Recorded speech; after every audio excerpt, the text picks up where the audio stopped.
lights are on.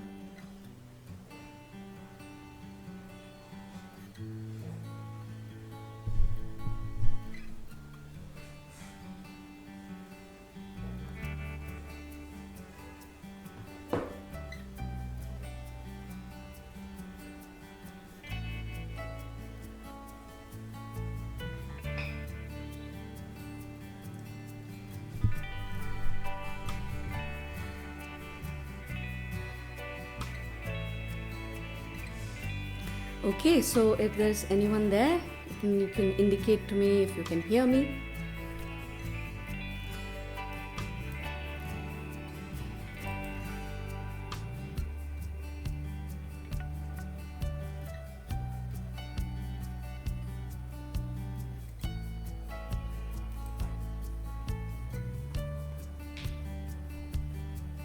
Ah, there it is. Okay.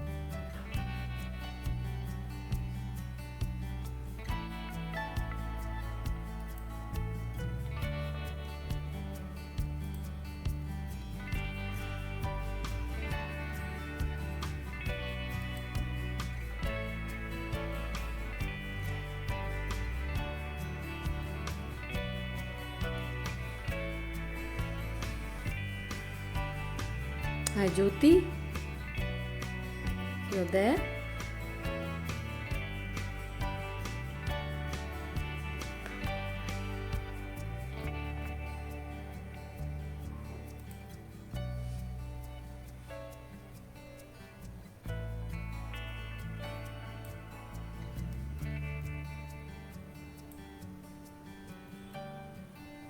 Okay.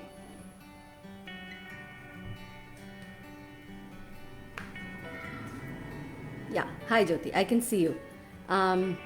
So just give me an indication as to when I can start.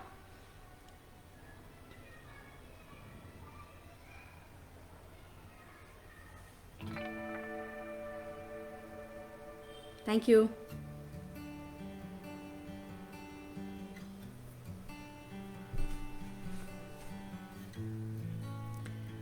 Okay, I just want to begin by saying thank you so much for inviting me to this platform to talk about voice and voice in actor training. It's a subject that fascinates me endlessly.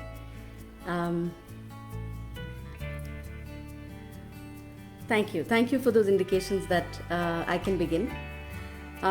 So I just want to say I'm very happy to be here to talk about a subject that at the moment I teach as well.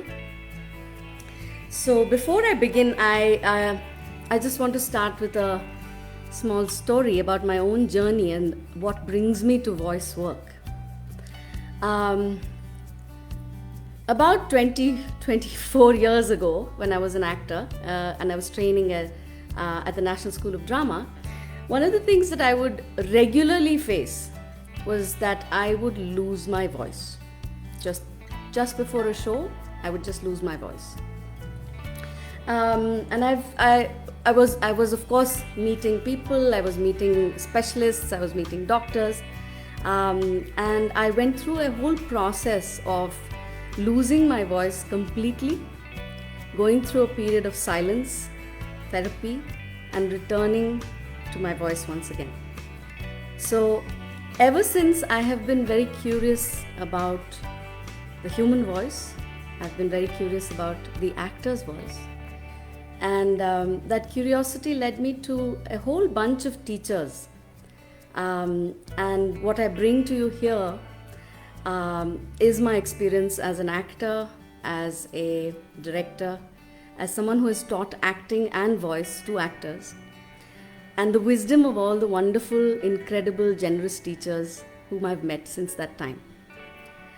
I will mention some of them, and I will also put down some links at the end of this chat so that you can explore on your own as well some of these sources that I have. So that really is the beginning of my own curiosity about the actor's voice, particularly when he or she is in training. So today's talk, this hour, I have chosen to sort of divide the hour into three boxes, and I'm going to talk a little bit about each of these boxes.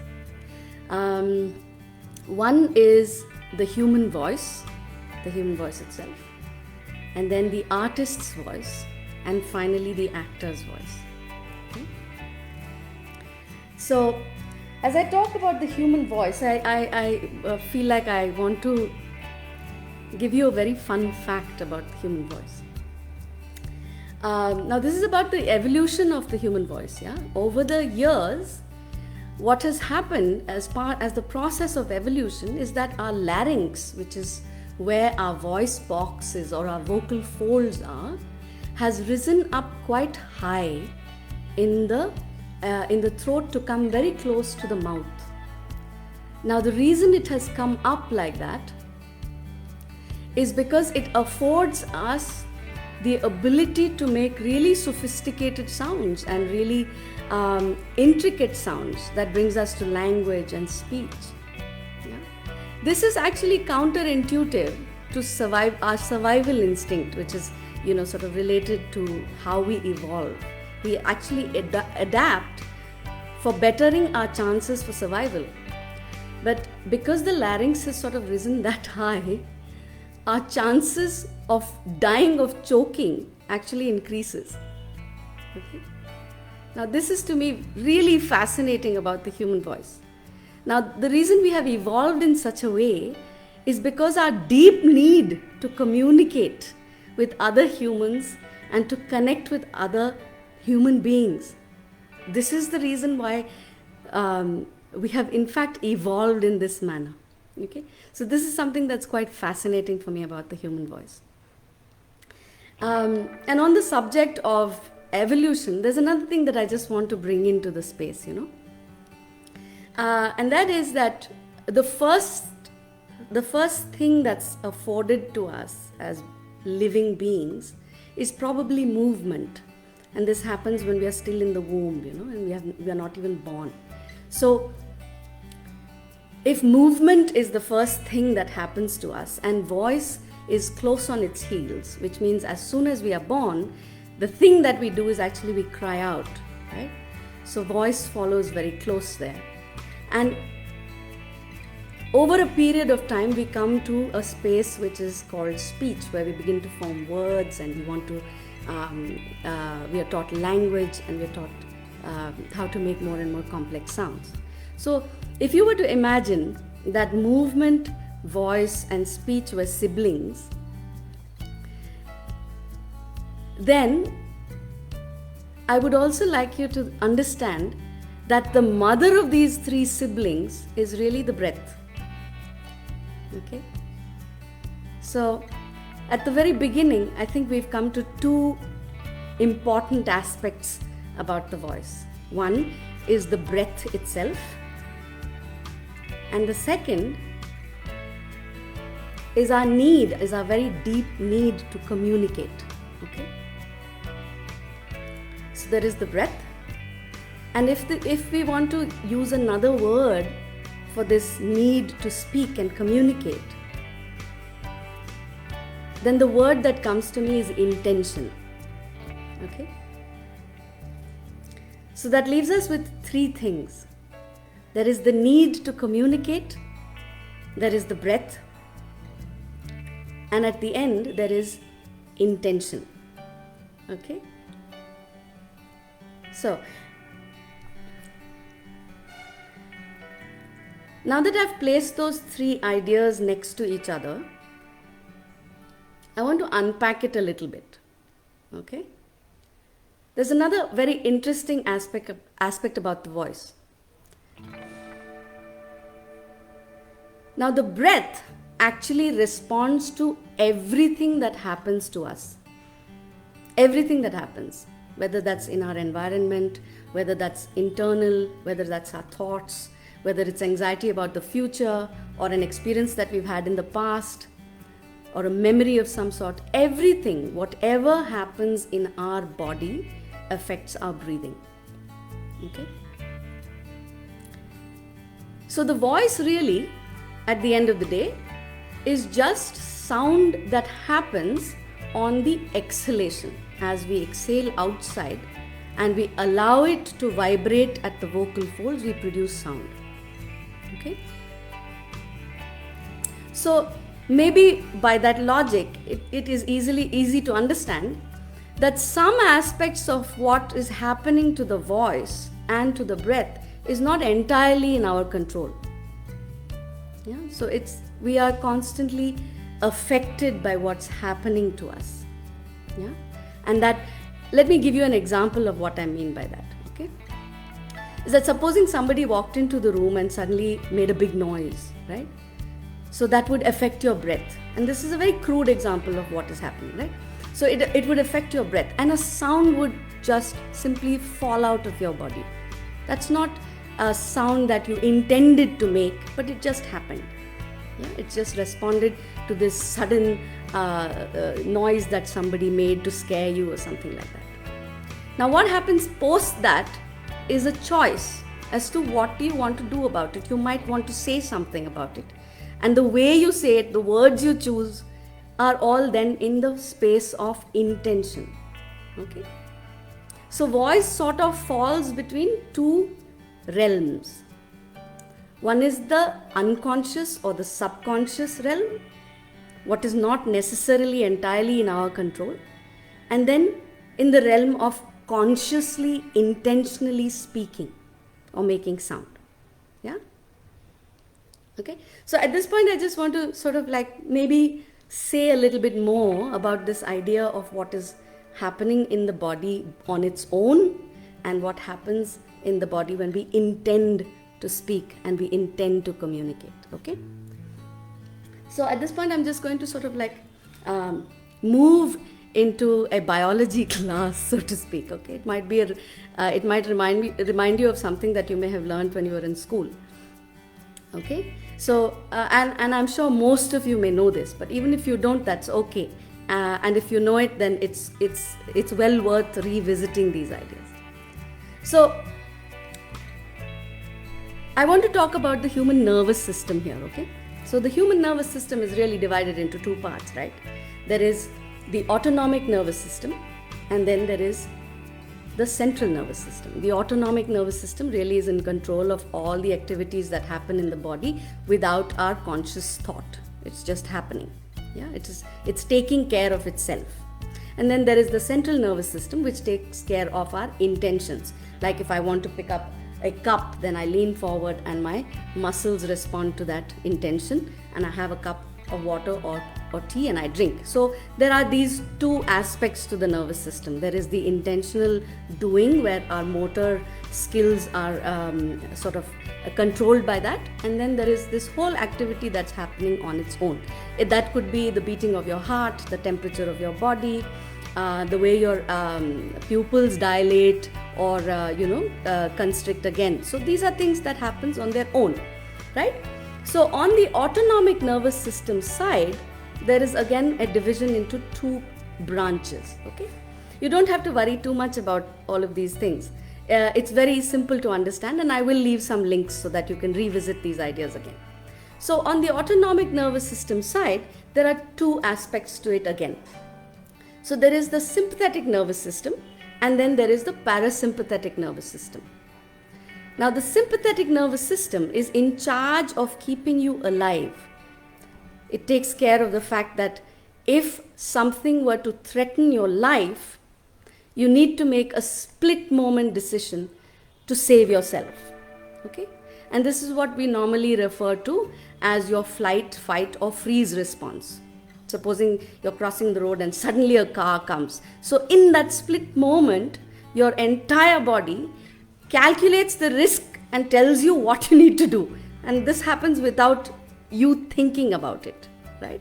So this is your sympathetic nervous system that's taking care of your survival. Okay? Now right by its side is what is called the parasympathetic nervous system, which is constantly evaluating your surroundings and telling you that you're safe and that you can go back from a state of emergency, which the sympathetic nervous system is in charge of, which sends up these red alerts that, oh, your life is in danger.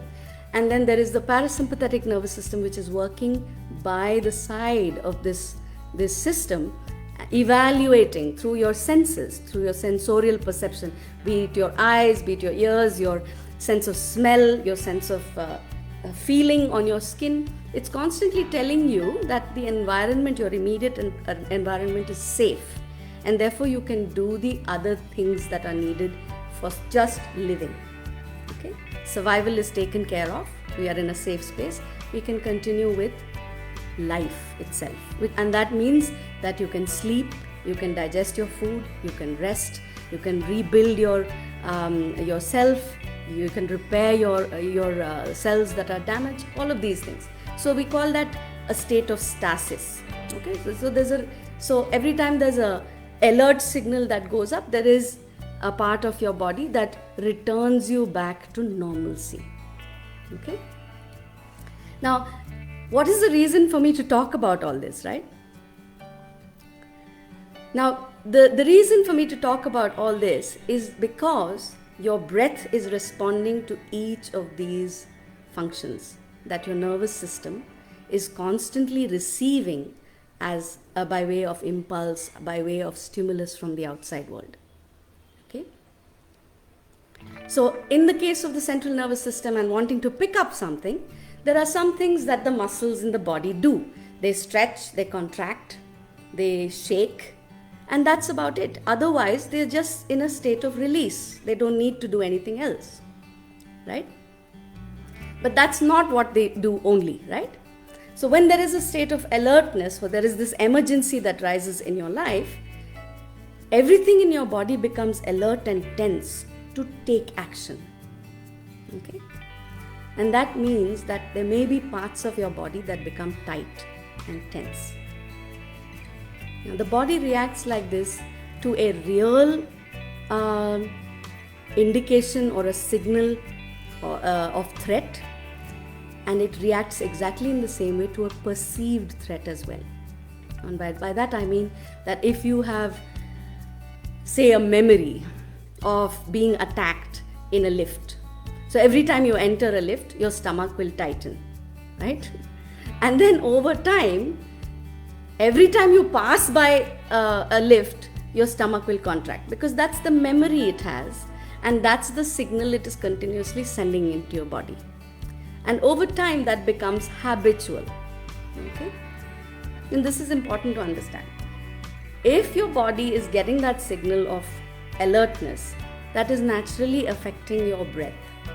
And if there are parts of your body, especially around the breathing system, which is from your head, neck, chest, your abdomen, if in this region you have developed habitual tightness, that means habitually your breath is affected by that tightness.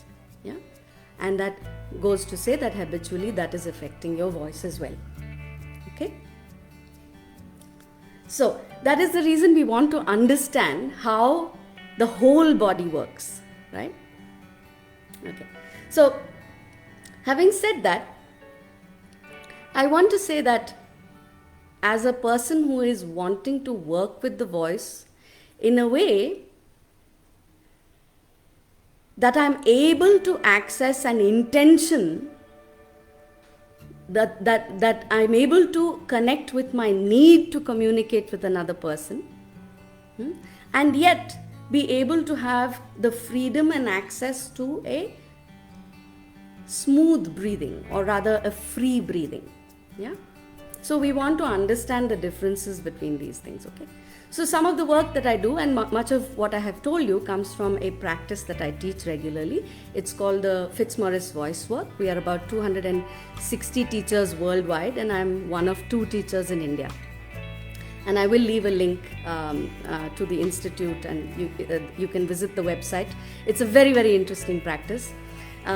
So the work that I do really, the Fitzmaurice Voice Work, is about releasing this excessive tension in the body, especially around where we are breathing, so that we can access a free breath, so that we can express ourselves a little more freely. That's not always in a space of emergency or in a space of survival.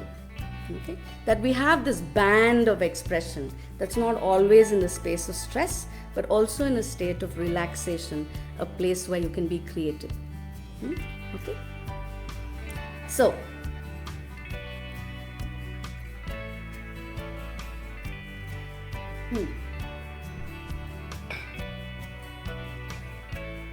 so that brings us to this idea that what then is intentional breathing, right?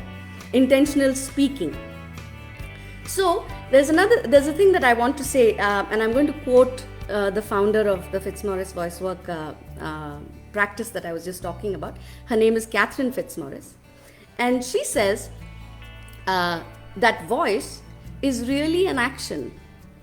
And this is something that many people have said as well, that voice is an action in the body, which means that you have to engage certain sets of muscles so that your voice has power, has engagement, and the ability to travel across space and engage another person.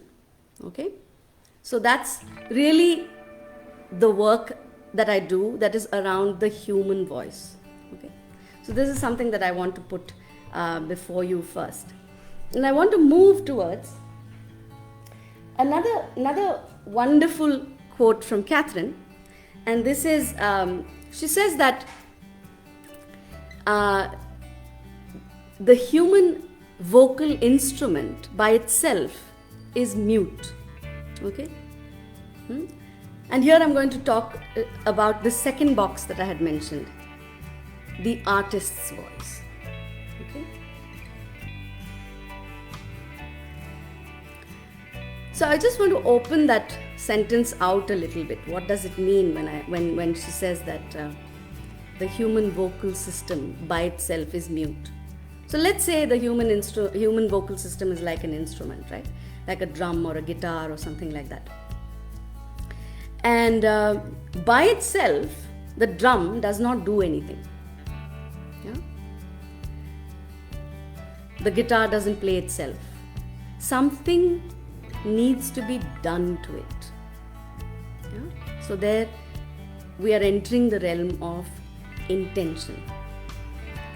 And by intention, there is a wide range of things that we can talk about here. Okay? But I want to focus on the idea of, once you've had a sense of what the instrument is, right? The human instrument consists of three major parts. There is the source, which is your breath itself, and then there is the vocal folds, which is a kind of a vibrator. So when the breath sort of moves towards the vibrators and you allow it to vibrate, sound is produced. And this portion, the front portion of your throat, is called the articulator, where the sound is shaped and you make words and so on, right? So once you've understood how an instrument works, you get to a place where you have to play it. So likewise, the artist's voice is really about what to play, right? And when I say what to play, that sort of includes a very large area of interests, right? Or areas for us to think about, or to meditate on, maybe contemplate, right? So what to play then means who you are. What is your politics? What are your values? What is your identity? What is your medium? I mean, it doesn't necessarily have to be only for an actor, but an artist, it's also the medium, right? So what is that medium? So all of these things sort of fall into the space of an artist's voice. Okay? So, like I said right in the beginning, that everything that we do and everything that happens to us affects our breath, right? And this includes our imagination. And this is where we begin to integrate the physical body, the breath within that body, and our imagination, okay? And how we want to express ourselves, right? Okay. So the artist's voice really is quite a wide world, quite a wide field. Yeah? And when we talk about actor training, this is an area that we really want to explore. Many times, actors training is really about filling the shoes of a character. And that character may be either close to the way we are, or where we come from, or the way we speak. And many times it's not, you know. So really, the field of the artist's voice is something to explore, even for an actor to actually think about what is the politics of her performance. What is it that brings her to express the voice of a particular character? What is her own association with that character, right? Or that piece of text? How does she resonate with it? How does she respond to that piece of text? So all of that becomes the what of voice. So what to play from this musical instrument. And this includes, you know, whatever you've read, whatever your experience has been, how you relate to the outside world, what's happening in the world, you know, by way of the world politics in the country, in terms of, you know, what is happening in the institute, how do you relate in your personal relations with other actors, all of these things. Big wide world, open. Okay? So, having said that, I want to gently now move towards actor training itself. Okay?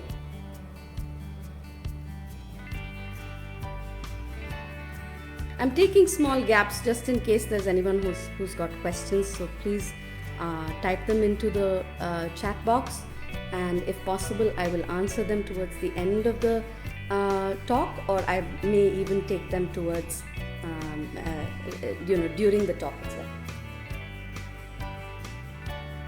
Okay, so that brings me to actor training itself, and I want to start by saying that actor training inherently is traumatic. Okay, by that I mean that as soon as an actor enters an institute or a drama school, she begins to become aware of all the things that are not right, you know. And this will come from criticism that comes either from the director, or from the teacher, or from your co-actor, or from just your own sense of judgment of yourself. Okay, of what is the ideal voice, or what is the ideal appearance, what is the ideal way of speaking, what is the right way of pronouncing something. So all of these things, you know, sort of land on you immediately as soon as you get into actor training. Okay, and there is a great amount of pressure on what an actor looks like, what an actor sounds like, you know. So all of these things an actor has to deal with while she's learning her craft. Okay. So that's why I say that inherently actor training is traumatic. It's not very different from how a normal person would have to lead life as well, because one goes through the trauma of just life, and there is the human condition that one has to deal with. All of these things have an effect on your breath. It has an effect on how we hold our muscles, where we are tight, where we are not, where we are comfortable, what are the spaces where we feel easy to speak, where do we feel we can't speak. All of these things, our relationship to authority, all of these things, right? And in an actor training, this is a given, because there will always be somebody who's going to be telling you you can do that better, and that's not good enough, right? Of course, I'm not talking about situations where the teachers, the director, and your co-artists are hugely sensitive to what happens to the human body, when that kind of critique is offered all the time. So I'm not talking about those kind of exceptional, wonderful scenarios, but in general, this is something that an actor has to go through. Yeah?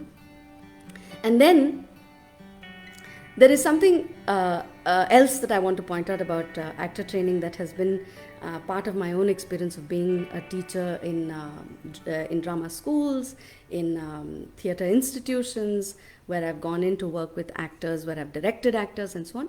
And that is that in actor training, you have these silos, these very specific departments. There is the department of movement, there's the department of acting, then there's the department of voice, which is usually given a really very small space in actor training. It's sort of deprioritized a lot.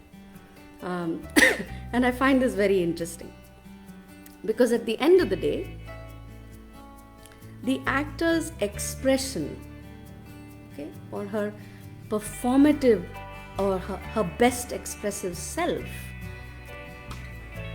comes from actually an integration of all the three with your breathing, whether it's movement, or whether it's your own imagination, or how you even relate to text work.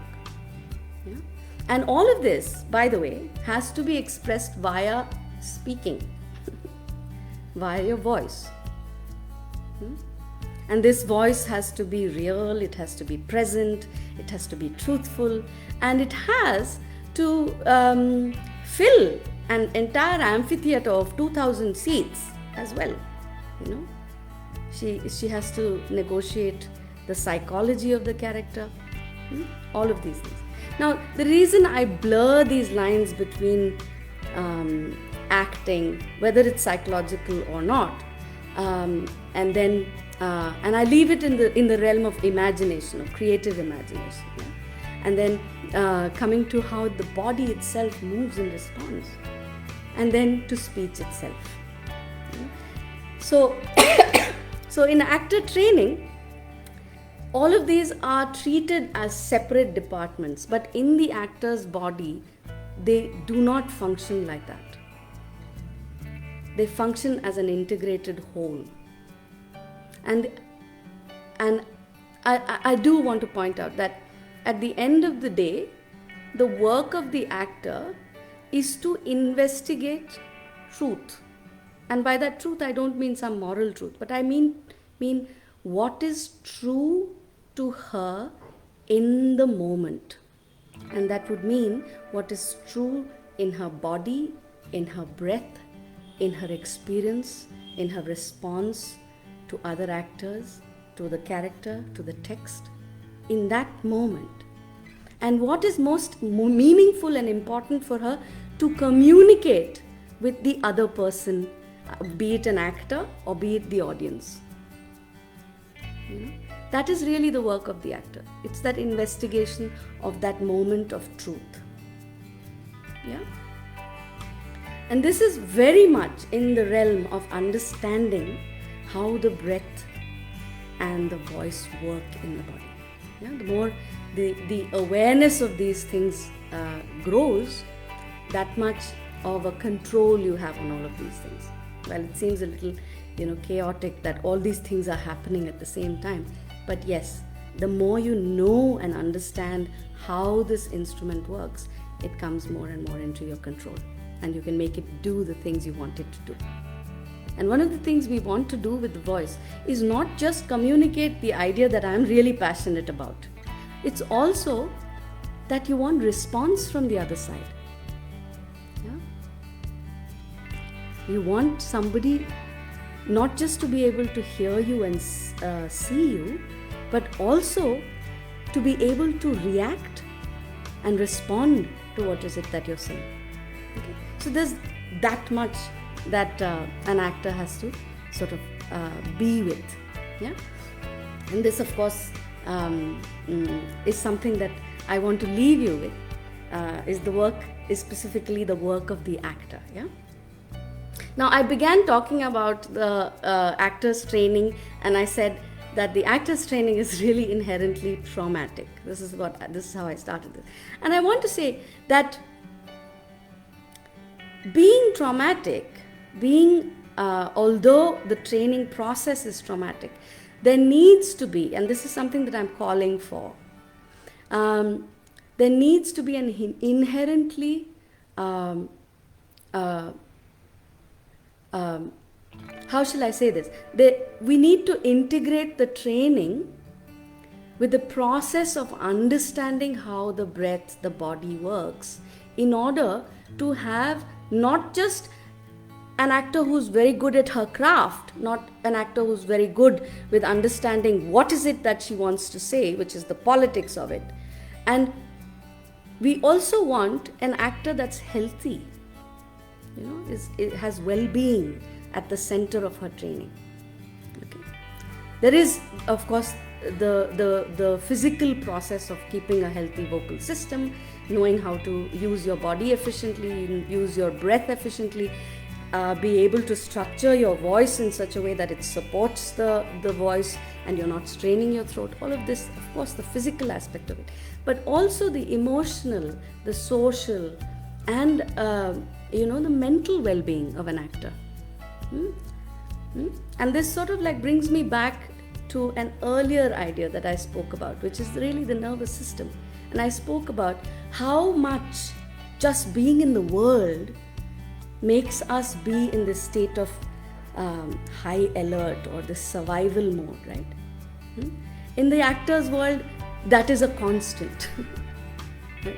There's competition, there's lack of work, the ability, the threat that you might not get work, you might lose that role.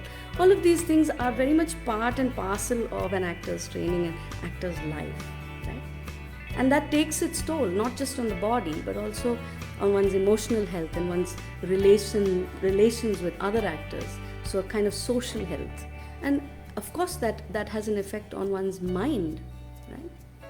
So the voice is really that thing that sort of brings it all together, I always like to indicate that the voice sits between the sky and the earth. It's that horizon line that brings the heaven and earth together, So it's an expression of what is going on inside your body, and it reaches way beyond your corporal or your physical body, the boundaries of your physical body. It has the ability to reach out, and the reason it's able to do that is because sound is merely just vibrations, right? We're just vibrations. We're just vibrant and vibrating bodies. Yeah? And while I'm so tempted to quote someone I heard speak in a voice conference in 2017, and I'm just going to pull it up because I don't want to paraphrase that. I just want to be able to read it. So just give me a moment.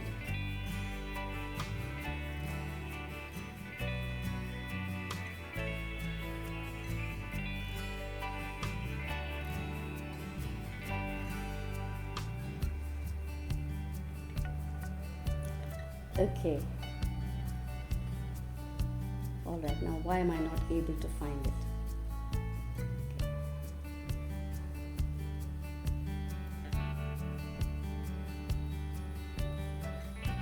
There it is.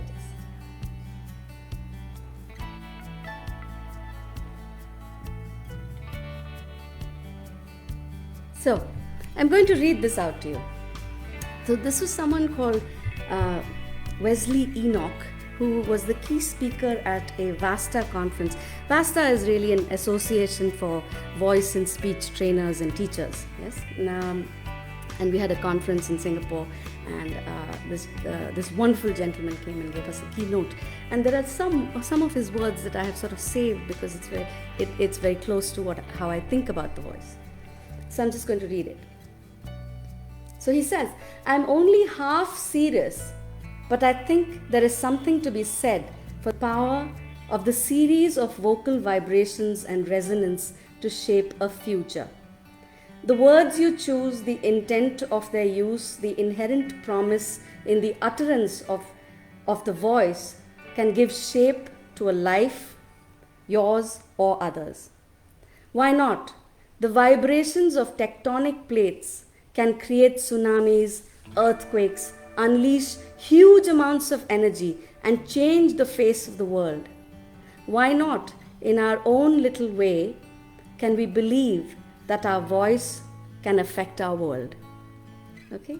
So I just want to say that about the voice and about how, as vibrant and vibrating human beings, we are constantly touching the bodies, the physical bodies of other beings, of other human beings. And likewise, as we vibrate outwards, we also vibrate inwards, and those vibrations have a huge calming, healing quality to it. Okay, so this is where I want to sort of close this idea of the actor's voice, particularly in actor training, and let you sit with those words and maybe think about it a little bit and see what that means in your own life. In conclusion, I just want to leave you with another story about an actor I was working with. This was some years ago, and I was really in the early stages of being a voice teacher or a voice coach. And so I'm not going to mention the name, of course, but he is a Telugu film actor now and quite well known. But when I met him, the thing he came to me and said was that there's something wrong with my voice, and I need help with it. And truly, there was there was a quality to his voice that seemed as if it was not coming from his throat, but it was actually being pushed up his nasal passage and coming out from his nose. So he had a very nasal sounding voice. Yeah. So we tried to go through his history and see if there was something physically, if there was some kind of a physical issue, if he had sinusitis or any kind of actual physiological issue that we wanted to deal with. And we came across none. There was nothing there, and we knew that he was absolutely fine, and we just couldn't figure out what it was that was pushing his sound through his nose, and he just couldn't say a full ah, and he just kept saying ah. Okay. So I was doing this workshop, and it was up in the mountains. It was very cold, and we were all living together in a kind of hut. And as a community, we'd go down the hill, and there was this river where we would all have our bath, and we would wash our clothes together, and then come back up. So on just one of these days, there was this, and girls being girls, they without his knowledge, just pushed him into the river, and he let out the biggest shriek I had heard from him. It was like a full-throated sound that he just let out from his body. Okay, and there was the beginning of my understanding of how the back of the throat, when it is depressed, it sends the sound shooting up into the nasal cavity, and that changes the sound and changes the quality of how he was speaking. Of course, we investigated that and explored it through stories and past memories and so on. And he told us, and it was a very nice, safe environment we were working in. He told us that there was abuse in the family. The father was struggling with alcohol, and there were 5 siblings, and they would as soon as he came home, he would go into a fit of rage if there was any sound or if the children were making a lot of noise. So the children grew up talking in really hushed tones right through their childhood. And from that habit of speaking in soft voices, the back part of his throat had sort of come to a natural place of, had sort of reduced the gap at the throat. And so every time the air wanted to come out to speak, it would sort of shoot up into his nose. And that was such a discovery. for me at that time. It was a huge discovery for me at that time, and to this day I carry the memory of that, because I say this very often in my class now, that when you start working on your voice, it's really about awareness. It's about building greater and greater awareness about what your voice is. How does it work? Because it's uniquely yours, and it's your instrument to play, to express your creative self, to express your passions, to express your views, and to be heard and to be seen. There is nothing to fix because it isn't broken. And that's what I want to leave you here today. So if you have any questions or thoughts at this point, I'm happy to take them. I will look at the chat and see if there's something coming in from the other side.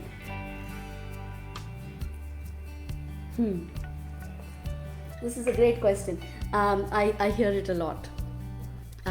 I may or may not be able to answer all the questions. I will try. So I'm just going to go up.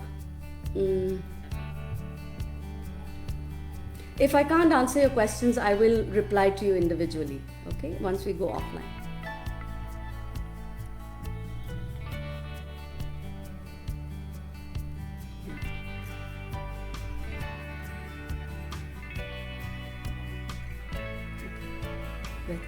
Nice.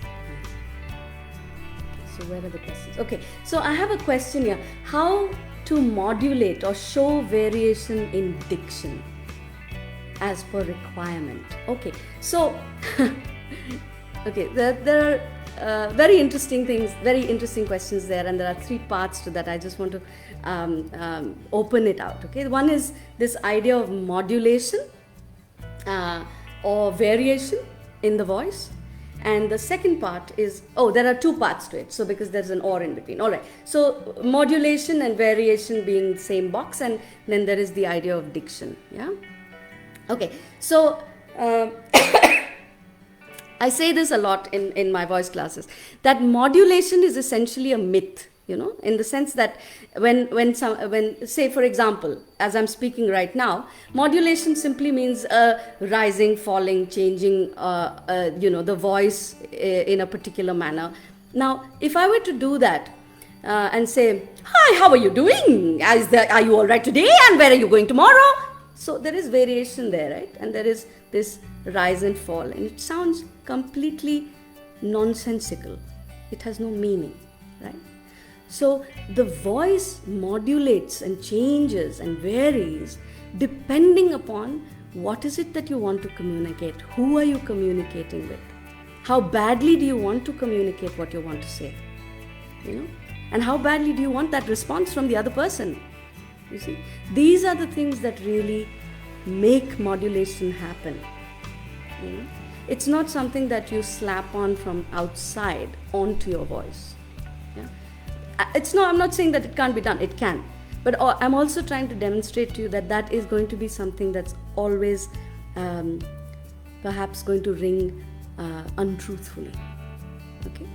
And when the voice actually responds to the truth, which is what I was talking about. And by that, I don't mean, the moral truth. And I constantly keep indicating that. Is that it is connected to what is meaningful and truthful to you in this moment. Even when you talk to people. When it's connected to that, your voice varies, it's diverse, it's rich, it resonates in strange ways. It's not about sounding beautiful. I want to sort of warn you about that. It's not about sounding beautiful or making good sounds necessarily. But it actually means that it's connected to something that's real to you in that moment. And that's what really changes and gives variety to the voice. Okay? I hope that answers your question. So, and the second thing that you ask is really a very vast subject, which is diction, right? I like to call it clarity of speaking. And most times what happens is that when we talk about diction, we are talking about as if there is a gold standard to how a word should be spoken. The word is spoken depending upon who you are also. Like, for example, I'm Indian, right? and I'm South Indian. I'm also East Indian. I also have had an English education. So, and I'm from Bangalore, from a cosmopolitan city. I'm a woman who does theatre in English. So all of these things actually are influencing the way I speak and how my words are strung together. What is the music of it, and all of these things, right? Okay. So the reason I say this is because in actor training, a lot of stress is unnecessarily put on diction, because as if there is a gold standard to it. Okay, there is only the best way you can communicate, and the thing probably to shift to the way you could make it empowering for your actors is to shift the focus away from what it sounds like, but rather to how it feels and how you place the sound in the mouth. Okay, this is about articulation. So it's not really about I'm sorry, I have a bit of a cough. Yeah, and in these times that's always scary, but I'm okay. So diction itself is something to unpack a little bit and to find out what is it that you want to achieve as soon as you come to that space of diction. Okay. This is something that it's not always easy to negotiate in schools where there is a particular accent that needs to be learnt because that is the correct way of speaking, that's the correct way of speaking English, because there is somebody who is the native speaker and there is somebody who's a non-native speaker. So there's the realm of politics as well with speech, So there is something that I bear in mind all the time when I'm working with actors or with anybody who comes to me and says that I want to do something with the way I speak because it sort of reveals too much where I'm from. So one of the things that I tell them is that bear in mind that the way you speak is how your parents spoke and their parents spoke and perhaps your ancestors spoke, and it's very much part of who you are and the uniqueness of your voice. And anything you do to shift and change that or transform that is going to come at a cost, and you better do that with awareness of that consequence. Yeah, whether you're the person who's teaching or the person who's come for that work. Yeah, those are some of the things that they're broad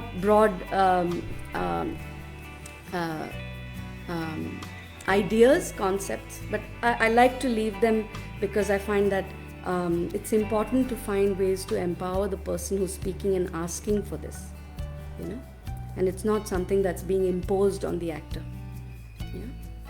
So I hope that answers your question.